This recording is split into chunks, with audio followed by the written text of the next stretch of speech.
বেশ কয়েকদিন ধরেই আমার বিবেচনায় মনে হয়েছে যে কোনো হামলা অথবা আক্রমণ এই জাতীয় ঘটনা শুধু নির্বাচন না, রাজনীতিতে কোনো সময় আমি প্রত্যাশা করি না। ভোটের উৎসব যেটা, সেটা জনগণের উৎসব, ভোটের উৎসব না। সেটা কোটিপতিদের, টাকাওয়ালাদের ভোটের যে উৎসব, সেই উৎসবটা তারা উৎসবমুখর পরিবেশ সেটা হচ্ছে। দেশজুড়ে নির্বাচনী ডামাডোল। নির্বাচনের বাকি আর মাত্র 15 দিন। প্রায় 17 বছর পর দেশে একটি প্রতিযোগিতামূলক নির্বাচনের প্রত্যাশা তৈরি হয়েছে। রাজনৈতিক দল থেকে কর্মী সমর্থক এবং ভোটারদের মধ্যেও লক্ষ্য করা যাচ্ছে আগ্রহ ও উদ্দীপনা। কিন্তু এই আশার পাশাপাশি বাড়ছে উদ্বেগ। নির্বাচনী প্রতিশ্রুতি আর কথা লড়াইয়ের সঙ্গে সঙ্গে মাঠে বাড়ছে সংঘর্ষ ও সহিংসতা। ঢাকার রমনায় হাবিবুল্লাহ বাহার কলেজে নাসির উদ্দিন পাটোয়ারির উপর হামলার ঘটনায় রাজনৈতিক অঙ্গনে নতুন করে উত্তেজনা তৈরি হয়েছে। জাতীয় নাগরিক পার্টির আহ্বায়ক নাহিদ ইসলাম সরাসরি অভিযোগ করেছেন, মির্জা আব্বাসের নির্দেশে এবং তারেক রহমানের সম্মতিতে ছাত্রদলের চিহ্নিত ক্যাডাররা এই হামলা চালিয়েছে। পাল্টা হুঁশিয়ারিও দিয়েছেন তিনি। অন্যদিকে মির্জা আব্বাস এই অভিযোগ সম্পূর্ণ অস্বীকার করে একে মিথ্যা ও রাজনৈতিক উদ্দেশ্য প্রণোদিত বলে দাবি করেছেন। এই পরিস্থিতিতে সবচেয়ে বড় প্রশ্ন একটাই, ভোটের দিন কি সত্যি নিরপেক্ষ, শান্তিপূর্ণ ও অংশগ্রহণমূলক নির্বাচন সম্ভব, নাকি সংঘাতের রাজনীতি আবারও জনগণের ভোটাধিকারকে অনিশ্চয়তার মুখে ঠেলে দেবে? এই প্রশ্নের উত্তর খোঁজার চেষ্টা করব আজ। দর্শক, আমি ফারনাজ জয়ী, সবাইকে আমন্ত্রণ জানিয়ে শুরু করছি নিউজ 24 নিয়মিত আয়োজন জনতন্ত্র গণতন্ত্র। নিবেদন করছে RICL স্টিল। আজকের আলোচনা এগিয়ে নিতে আমার সঙ্গে যুক্ত হবেন 3 জন সম্মানিত অতিথি। চলুন পর্যায়ে পরিচিত হই। স্টুডিওতে আছেন জনাব শামসুজ্জামান দুদু, ভাইস চেয়ারম্যান বিএনপি। আরও আছেন বজলুর রশিদ ফেরোজ, সাধারণ সম্পাদক বাংলাদেশের সমাজতান্ত্রিক দল। স্বাগত জানাচ্ছি আপনাদের দুজনকেই। দর্শক, জানিয়ে রাখতে চাই কিছুক্ষণের মধ্যে আমাদের সঙ্গে জুমে যুক্ত হবেন ASM সাইফ মুস্তাফিজ, যুগ্ম সদস্য সচিব NCP। আলোচনাটা শুরু করতে চাই জনাব শামসুজ্জামান দুদু আপনাকে দিয়ে। যেমনটি বলছিলাম যে রাজনীতির মাঠে আমরা দেখছি যে হঠাৎই উত্তাপ উত্তেজনা বাড়ছে এবং নাসির উদ্দিন পাটোয়ারির উপর হামলার ঘটনায় কিন্তু সরাসরি রাজনৈতিক নেতৃত্বের নাম উঠে এসেছে। বিশেষ করে নাহিদ ইসলাম যেমনটি বললেন যে মির্জা আব্বাসের নির্দেশে এবং তারেক রহমানের সম্মতিতে ছাত্রদলের চিহ্নিত ক্যাডাররা এই হামলা চালিয়েছে। কি বলবেন এই গুরুতর অভিযোগের বিষয়ে? জি, আপনাকে ধন্যবাদ। আমাদের অন্যতম জাতীয় নেতা ফিরোজ ভাই, তাকে সহ যারা এই অনুষ্ঠান দেখছেন, সকলকে শুভেচ্ছা, অভিনন্দন, ধন্যবাদ। নাসির উদ্দিন পাটোয়ারি বেশ কয়েকদিন ধরেই আমার বিবেচনায় মনে হয়েছে যে কোনো হামলা অথবা আক্রমণ এই জাতীয় ঘটনা শুধু নির্বাচন না, রাজনীতিতে কোনো সময় আমি প্রত্যাশা করি না। একটা গণঅভ্যুত্থান যেটি 24-এর, এটা আমাদেরকে মহান জাতি হিসাবে নিজেদেরকে দেশ এবং সারা বিশ্বে উপস্থাপিত করেছে। সেই জন্য গণতান্ত্রিক রাজনীতিতে প্রতিযোগিতা থাকবে, প্রতিদ্বন্দ্বিতা থাকবে, কিন্তু আক্রমণাত্মক কোনো ঘটনা ঘটবে এটা আমার কাছে প্রত্যাশিত না। তবে একটি নির্বাচনকে ঘিরে কয়েকদিন ধরে আমি নাসির সাহেবের বক্তব্য, আচরণ, কথাবার্তা আমি লক্ষ্য করছিলাম। তা আমার কাছে এই তরুণ রাজনীতিবিদ বা তরুণদের দল NCP, তারা কেন জানি মনে হয়েছে যে নিজেরা একটা বিতর্কমূলক অবস্থা তারা তৈরি করতে চাচ্ছে। যেমন আপনি এটা আদারওয়াইজ নেন না, আমরা ছাত্র রাজনীতিতে পক্ষে বিপক্ষে একটু হাতাহাতিও করছি, মারামারিও করছি, কখনো কখনো এটা মানে ধ্বংসাত্মক হয়ে গেছে, কিন্তু সেই জায়গায় আর্মস ইউজ করা হতো। এখন যেটা মানে বলা যায় গণ অভ্যুত্থানের পর তো এটা নাই, তার আগে থেকে এটা অনেক ছাত্র রাজনীতি যারা করে অনেকটাই সংযত এবং অত্যন্ত দায়িত্বশীল ভূমিকা আগের তুলনায় তারা পালন করছে। কারণ আমরা ছাত্র রাজনীতি যে সময় করেছি তখন যেসব পরিস্থিতির মুখোমুখি হয়েছি সেটা আমরা প্রত্যাশা না করলে সে সময় সংগঠিত হয়েছে। কিন্তু ডিম খাওয়ার পরে হাতে ব্যান্ডেজ বা করা, বুঝছেন, লাঠি ব্যবহারও যদি ওই জায়গায় হতো আর অস্ত্র ব্যবহার হলে তো কথাই নেই। তো এই জিনিসটা আমার কাছে মনে হয়েছে প্রতিদ্বন্দ্বিতায় থাকার জন্যে মানে এতটা আগ্রহ এবং উস্কানিমূলক পরিস্থিতি এর আগে আমি এই যে ঢাকা শহরে একমাত্র ওই সিট বাদে আর কোনো জায়গায় খুব একটা বেশি নজরে পড়ার মতো ঘটনা ঘটেছে এটা আমার জানা নেই। তো নাসিরউদ্দিন সাহেব আমি নিজেও জানি যে ওই এলাকার বা ওই সিটের সে মানুষ না, তারপরেও আমি বলবো যে এটা দুঃখজনক, এইগুলো এড়িয়ে যেতে পারলে। আর তাদের পার্টি প্রধান মিস্টার নাইদ সাহেব যেভাবে বলেছে মনে হচ্ছে সে ওই জায়গায় উপস্থিত ছিল। মানে এটা হচ্ছে মির্জা আব্বাস, বিএনপি, এমনকি তারেক রহমানের নির্দেশে। হ্যাঁ, তরুণ একটু বেশি বলে, আমরা যখন তরুণ ছিলাম আমাদের বক্তব্যের ভাষা টাষা নিয়ে অনেকে কথা বলতো, কিন্তু এখন একটা পার্টি প্রধান হিসাবে একটু দায়িত্বশীল হওয়া ভালো।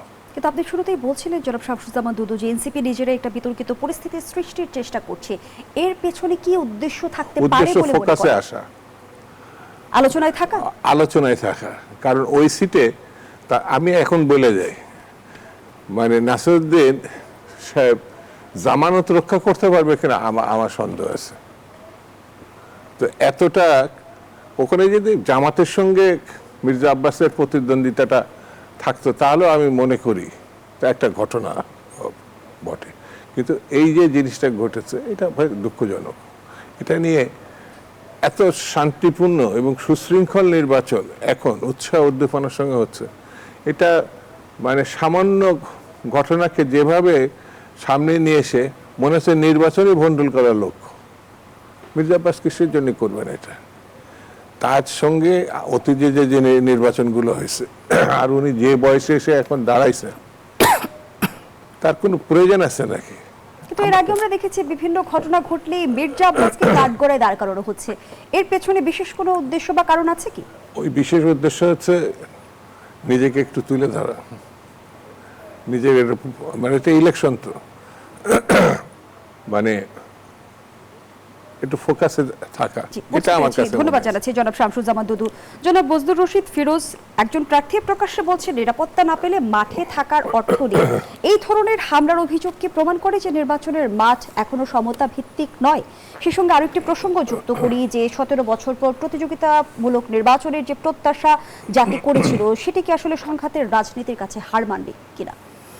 ধন্যবাদ আপনাকে এবং সহ-আলোচক আমাদের দুদু ভাই এবং যিনি যুক্ত হবেন অনলাইনে, এবং দর্শক শ্রোতা সবাইকে আমার তরফ থেকে শুভেচ্ছা জানাচ্ছি, ধন্যবাদ জানাচ্ছি। যে বিষয়টা এখানে এনেছেন আপনি, যে 17 বছর পরে আমাদের এই নির্বাচন বহুল আকাঙ্ক্ষিত, কারণ বিগত দিনে 3টা নির্বাচন মানুষ ভোটাধিকার প্রয়োগ করতে পারে নাই। বিশেষ করে এখনকার যারা যুব সমাজ 18 বছর থেকে 35 বছর বয়সী যারা, তারা বিগত 3টা নির্বাচনে ভোট দিতে পারে নাই, একেবারেই দিতে পারে না। কাজেই মানুষ উদ্গ্রীব হয়ে আছে, একটা সুষ্ঠু, নিরপেক্ষ, অবাধ এবং অংশগ্রহণমূলক নির্বাচন হলে তারা তাদের ভোটাধিকার প্রয়োগ করে প্রতিনিধি নির্বাচন করবে। কিন্তু সেই বিষয়টা এখনো পর্যন্ত নির্বাচনী যে উত্তাপ, যে উচ্ছ্বাস, যদিও আমাদের প্রধান উপদেষ্টা বলেছেন উৎসব মুখর পরিবেশে নির্বাচন হবে এবং শিশু কিশোরদেরকে, কাচ্চাদেরকে নিয়ে তারা নির্বাচনের ভোট কেন্দ্রে যাবে, ইত্যাদি ইত্যাদি নানা কথা বলছেন, এবং সেরা নির্বাচন হবে, কিন্তু তার আলামত কিন্তু আমরা দেখতে পাচ্ছি না। একটা কথা হলো যে উনি হয়তো জানেনও না যে বাচ্চাদের নিয়ে নির্বাচনের ভোট কেন্দ্রে যাওয়ার কোনো নিয়ম নাই, শিশু কিশোরদের নিয়ে যেতে পারবে না, এক। দ্বিতীয় কথা হলো যে এখানে উৎসব মুখর মানে হলো যে উৎসবটা হচ্ছে এখানে কোটিপতিদের উৎসব হচ্ছে, নির্বাচনটা হচ্ছে ধনীদের জন্যে। জামানত 50,000 টাকা এবং সিডি ক্রয় বাবদ আরও 15 থেকে 20,000 টাকা, 70,000 টাকা, অন্যান্য আনুষঙ্গিক মিলিয়ে 1 লাখ টাকা প্রার্থী হতেই লাগে। এখন ধরুন আমাদের দেশের একজন গার্মেন্টস শ্রমিক, ধরুন সে নির্বাচনে প্রার্থী হতে চায়, কারণ প্রার্থী হওয়ার তো তার রাইট আছে, অধিকার আছে, তাহলে সে প্রার্থী হবে কেমনে? 50,000 টাকা জোগাড় করতে তার কিন্তু 4 মাসের বেতন লাগবে, 12,500 টাকা তার ন্যূনতম মজুরি। তাহলে 4 মাসের বেতন যদি দিয়ে সে জামানত দিয়ে ভোটে দাঁড়ায়, সে ইলেকশনটা করবে কীভাবে? তারপরে তো আছে নির্বাচনের আনুষঙ্গিক যে ব্যয়, সেগুলো করতে পারবে না। এই জন্য ভোটের উৎসব যেটা, সেটা জনগণের উৎসব, ভোটের উৎসব না, সেটা কোটিপতিদের, টাকাওয়ালাদের ভোটের যে উৎসব, সেই উৎসবটা তারা উৎসবমুখর পরিবেশ সেটা হচ্ছে। দ্বিতীয় কথা হলো যে এখানে সমতা, লেভেল প্লেয়িং ফিল্ড যে কথাটা বলে, বাস্তবে এইটার কোনো মানে নাই লেভেল প্লেয়িং ফিল্ড।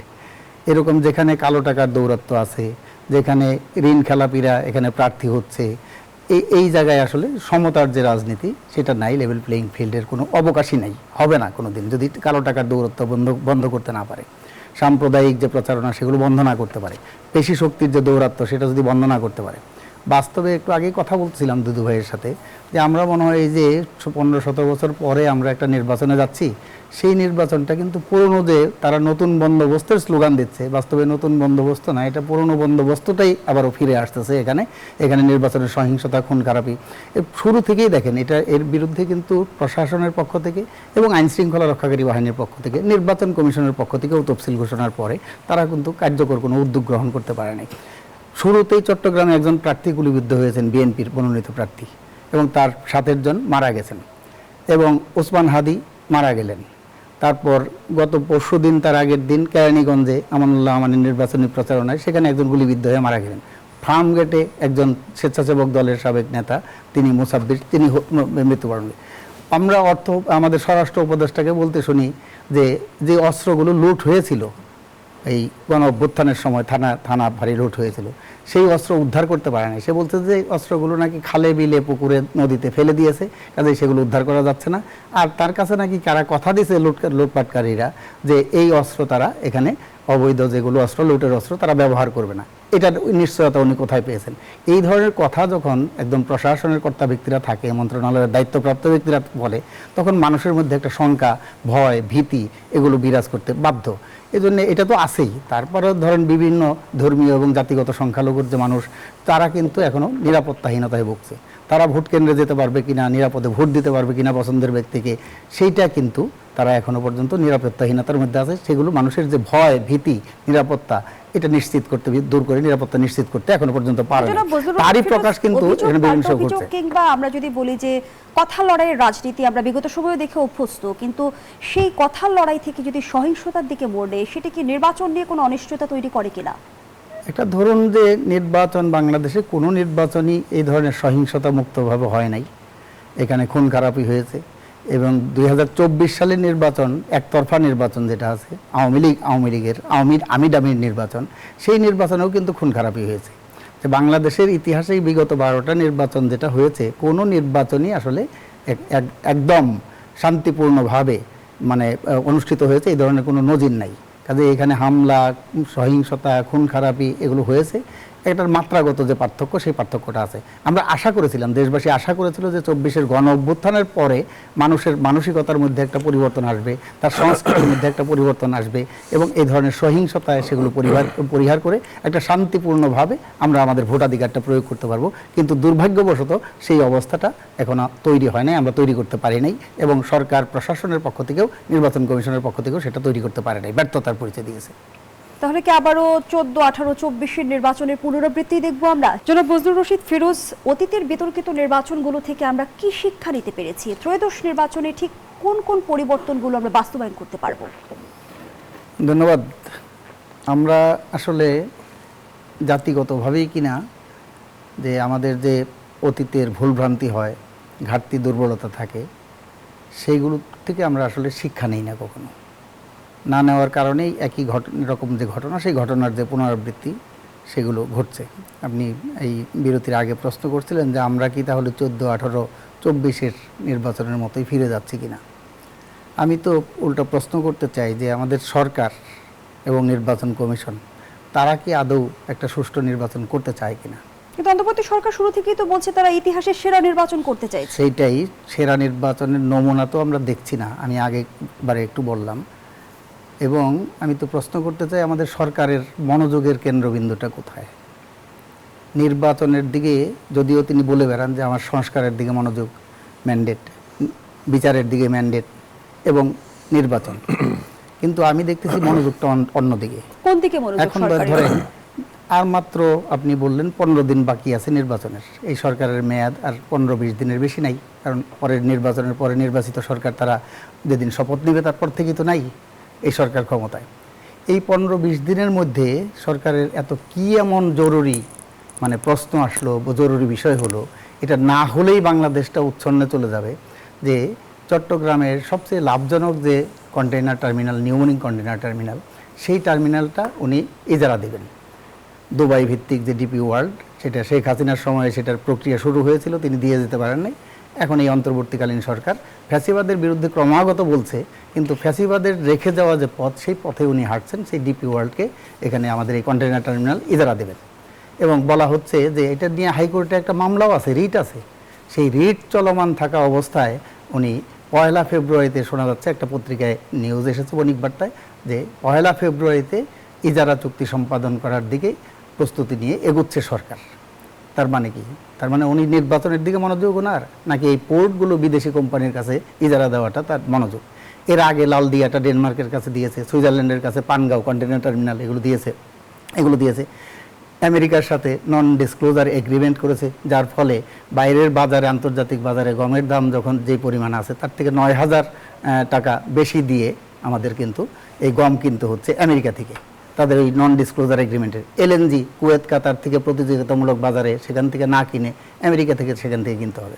এখন এয়ারব্যাস কেনার চুক্তি করছিল ফ্রান্সের সাথে, মেখো যখন আসছিল শেখ হাসিনা। তার মানে আপনি বলতে চাচ্ছেন নির্বাচন ব্যতীত ভিন্ন ভিন্ন বিষয়ে সরকার নজর দিচ্ছে। সেটাই ধন্যবাদ যেটা জানাচ্ছি প্রধান জনাব মনোযোগের রশিদ ফিরোজ। কেন্দ্র থাকা দরকার ছিল নির্বাচন, সেখানে সরকারের ধন্যবাদ নজরটা জানাচ্ছি নাই জনাব বলে আমরা শামসুজ্জামান মনে দুদু। করছি। নির্বাচন যদি 2014, 18 কিংবা 24 সালের মতো পুনরাবৃত্তি ঘটে, তবে সেই নির্বাচন কখনোই গ্রহণযোগ্য হবে না, এমন মন্তব্য করেছেন জামায়াতের নায়েবে আমির আব্দুল্লাহ মাহমুদ তাহের।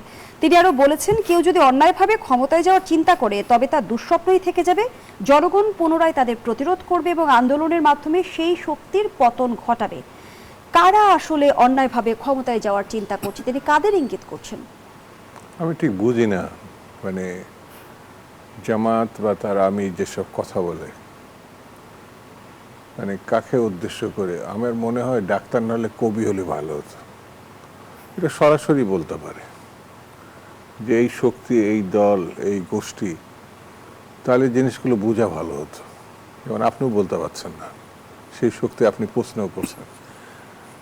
তা আমি তো এক সামনে, বিএনপি কি ইঙ্গিত করেছে কি না, এটা তাকে ডেকে জিজ্ঞেস করলে ভালো। বদলকে এমন কথা কারণ বলে। মাঠের বাস্তবতা যদি আমরা বিবেচনা করি, জামায়াতের প্রতিদ্বন্দ্বী দল তো বিএনপি। না, ও বিএনপির প্রতিদ্বন্দ্বী দল না। আমাদের সঙ্গে থাকলে সর্বোচ্চ 18-19টা সিট পায়, আমাদের সঙ্গে থাকলে বিএনপির সঙ্গে। একা ইলেকশন করলে 3টা থেকে 5টা পায়। বিএনপির প্রতিযোগী হবে কি করে? কিন্তু নানা জরিপ তো বলছে যে জামায়াতের সেই আগের বাস্তবতা এখন নেই, বাস্তবতার পরিবর্তন এই ঘটেছে। জরিপ তারাই করাইছে, 4টা সংস্থা। আমি জিজ্ঞেস করছিলাম, কেউ বলতে পারে না। তো এটা এমন হচ্ছে 31, 32, 33, 34 এর ভিতরে জামাত এমন কি কাজ করেছে যে ওরা 3টা সিটের থেকে একেবারে 200 সিট পেয়ে যাবে। কত গুণ? 3টা 6টা হলে 2 গুণ, 9টা হলে মানে 3 গুণ। তো ক্ষমতায় যাওয়ার মতো সিট পেলে পরে কশো গুণ বাড়লো। আর বিএনপি যদি খালি দ্বিগুণ হয়, তো 200 সিটটা 400 হয়ে যাবে, দ্বিগুণ। তাহলে না প্রতিযোগিতা? আমি অতীতকে ঘিরে বলছি। কিন্তু আমরা যদি নিকট অতীতের দিকে তাকাই, আমরা দেখেছি বিভিন্ন শেষ করি, বিশ্ববিদ্যালয়ের ছাত্র সংসদ নির্বাচনগুলোতে কিন্তু জামায়াতের ছাত্র সংগঠন ভূমিদল জয় পেয়েছে। একটু শোনে, ওরা মাঠে আন্দোলন করছে, তাই না? বিএনপি ঘরের ভিতর বসে বসে ঘুমাচ্ছিল, কিন্তু বেগম জিয়া জেল খাটছে, যিনি এখন প্রয়াত। তারেক রহমান সাহেব নির্বাসিত জীবনযাপন করছে সরকারের রোশনালে পড়ে। লক্ষ লক্ষ মামলা, তার আসামি হচ্ছে লক্ষ লক্ষ বিএনপির। জেলে, মানে তাদের এত কর্মীও নাই। আমি তাদেরকে ছোট করার জন্য বলছি না। তো বিএনপির সঙ্গে আন্দোলন এবং নির্যাতনে অনেক বেশি বিএনপির মুখোমুখি হয়েছে। তাহলে পরে ওরা যদি আন্দোলন নির্যাতন ভোগ করার কারণে এইটা বাড়ে, তাহলে দ্বিগুণ তো বাড়তেই পারে বিএনপির, বাড়তে পারে না? তো সেই দ্বিগুণ হলে পরে তো সিট থাকে না। ও তো মানে দ্বিগুণ হলে 400 সিট হয়ে যাবে বিএনপির। আর ওদের দ্বিগুণ হলে পরে একা ইলেকশন করলে, আর যদি জোটের ইলেকশন করে, তাহলে না আপনি কয়েক গুণ বাড়িয়ে দেন, সেটা 30টা 32টা হতে পারে। তো জনাব শামসুজ্জামান দুদু, আপনি বিগত সময়ে পতিত স্বৈরাচারের শাসনামলের কথা বলছিলেন, যখন আসলে বিএনপি কিভাবে নিপীড়ন অত্যাচারের শিকার হয়েছে, জেল জুলুমের শিকার হয়েছে। তারপরও কেন বিএনপি মহাসচিব বললেন যে শেখ হাসিনা দেশে থাকলে অন্তত গণতান্ত্রিক অবস্থা বিরাজ করতো? এই ব্যাখ্যাটা আমি আপনার কাছ থেকে শুনতে চাই। জনাব শামসুজ্জামান দুদু, আগের অংশে আপনিই বলছিলেন যে পতিত সরকারের শাসনামলে আপনারা কতটা নিপীড়ন নির্যাতনের ভেতর দিয়ে গেছেন এবং আপনাদের নেতাকর্মীরা জেল জুলুম পর্যন্ত সহ্য করেছে। সেই জায়গা থেকে বিএনপি মহাসচিব মির্জা ফখরুল ইসলাম আলমগীর কেন বললেন শেখ হাসিনা দেশে থাকলে অন্তত গণতান্ত্রিক অবস্থা বিরাজ করত? এমন মন্তব্য কি রাজনৈতিক বাস্তবতার সঙ্গে সাংঘর্ষিক নয়? তাহলে বিগত নির্বাচনগুলোকে কিভাবে ব্যাখ্যা করবেন? বক্তব্যটা ঠিক মতো আসে নাই। আমি যতটুকু জানি তিনি এইভাবেই বলার চেষ্টা করছেন যে কেয়ারটেকার সিস্টেমে যে আন্দোলনটা ছিল তার ধারাবাহিকতা থাকলে, রাজনৈতিক অবস্থাটা যদি থাকতো, তিনি কর্তৃত্ববাদী শাসনটা যদি এড়িয়ে যেতে পারতেন, 14 ইলেকশনটা যেমন তিনি বিনা প্রতিদ্বন্দ্বিতায়, মানে ভোটার ভিন করছেন, দিনের ভোট রাত্রি করছেন 18টা, আর দামি নির্বাচন 24-এ করছে, এইগুলো যদি এড়িয়ে যাওয়া যেত, তাহলে এখানে রাজনৈতিক যে প্রসেসটা, শিষ্টাচারটা, নিয়মটা, এটা তো সত্য যে আমাদের যুদ্ধ করার মধ্য দিয়েই, 71 সালে মুক্তিযুদ্ধের মধ্য দিয়েই গণতন্ত্রের প্রত্যাশা, স্বাধীনতার ভাবনা থেকেই কিন্তু বাংলাদেশের তৈরি। সেই বিবেচনাটা শেখ হাসিনা নিজের হাতে ধ্বংস করছেন। যদি না করতেন তাহলে সিস্টেমটা কাজ করত। ওই বিবেচনা থেকেই যে উনি থাকা, আওয়ামী লীগ থাকা, এখন উনি যেভাবে আওয়ামী লীগকে যে জায়গায় নিয়ে গেছেন, উনি নিজেই পালিয়েছেন। এমনকি এই রাজনৈতিক প্রসেসে, এটা তো বলতে দ্বিধা নেই, একটা ধর্মান্ধ গোষ্ঠীর সঙ্গে বিএনপির এখন লড়াই করতে হবে। কোনো কারণে এই ধর্মান্ধ গোষ্ঠীর সামনে যদি থাকে, বাংলাদেশে কি অবস্থা হবে 71 দিকে তাকালে আপনি বুঝতে পারবেন।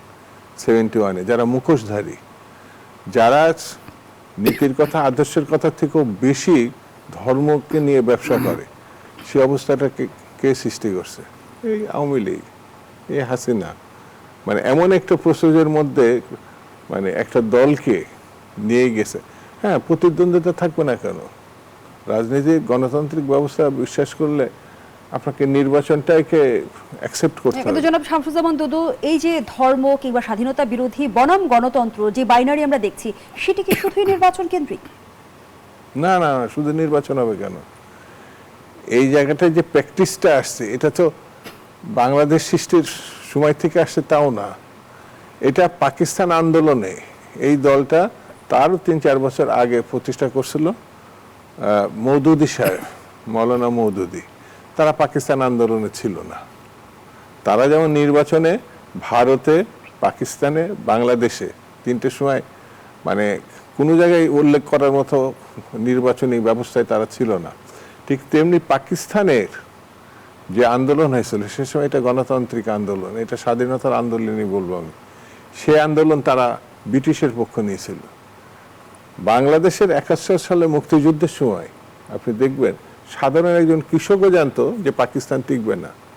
তারা জাতিগতভাবে আমাদের নিশ্চিহ্ন করতে চাইছে, তারা তাদের পক্ষ নিয়েছিল, অস্ত্র ধরছিল। যেটা রাজা প্রশ্ন তো আসে যে জামায়াতের ইতিহাসের প্রতি দায় থাকা সত্ত্বেও বিএনপি কেন তাদের সাথে মিত্রতার সম্পর্ক রেখেছে দীর্ঘদিন? না না, এটা রাজনৈতিক পরিক্রমায় বা এই যে এখন ভোটের যে রাজনীতি, অনেকেই ভোটটাকে সামনে রেখে অনেক, তারা তো প্রধান শক্তি না, কোনো কালেই ছিল না। আমাদের সঙ্গে আসলেও আওয়ামী লীগের সঙ্গে তারা থাকছে, আন্দোলনের নামে থাকছে, কেয়ারটেকারের তারপরে নামে। নির্বাচন সামনে রেখে অনেক সমীকরণই পাল্টে যেতে পারে।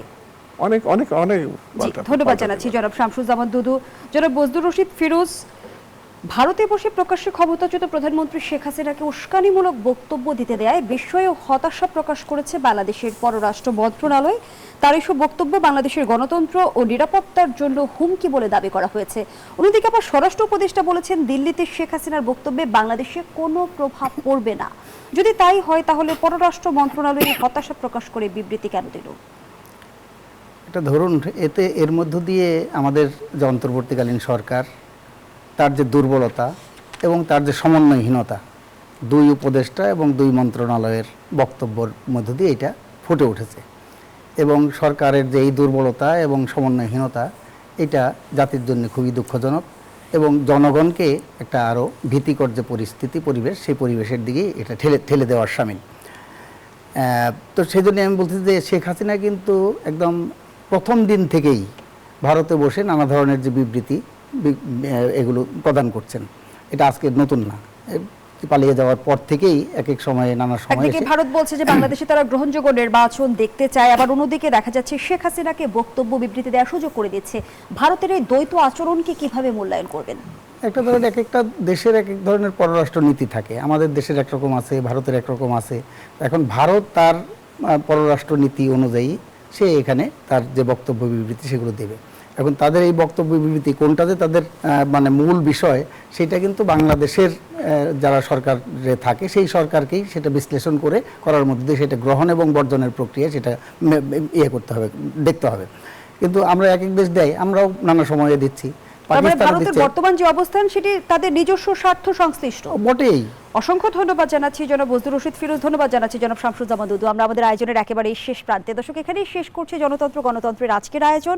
ধন্যবাদ এতক্ষণ আমাদের সাথে থাকার জন্য।